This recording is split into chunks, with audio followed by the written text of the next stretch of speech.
The Secret Garden is a universal story. It's been published all over the world. I fell in love with it. I think it's one of those books that you're aware of whether you've read it or not. The great thing about The Secret Garden is it really does have this extraordinarily vivid story. It's not just a pretty world of a lost garden. The story is all told from Mary's point of view. When we meet her, her parents have gone, and she's shipped off to her uncle, who lives in a big house called Misselthwaite. He doesn't want much to do with her. He's promised he'll have someone to tend to you soon enough.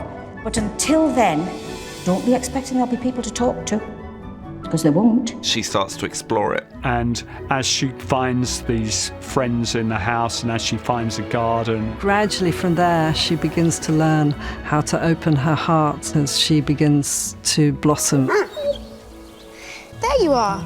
In the garden, she sort of tumbles through, so we like the idea that the moss would grow on her as she tumbles down, so the costumes sort of evolve as they go through scenes. It's about Mary learning to become a child within the garden.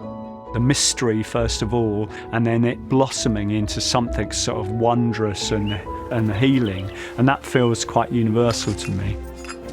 That character, Mary, and who she is, was the thing that just drew me in. The Secret Garden was a book I'd read as a kid. I then read the book again and was astonished by a very real portrait of a childhood, and in Mary Lennox, a really quite modern character. But you have to try, just as I do. When you adapt a beloved book, it's most important to be true to the spirit of the book. I'm too old now to just do things for my career, so I did it because I loved the script and I felt it was true to my memory of the book. It feels more modern, even though, you know, it's a period piece. I think what's modern about the script is the way that children react to each other is very, very true in the book, and I think we've absolutely stayed faithful to that. I think that's my most important job, is capturing what the central soul of something is and trying to put that on screen.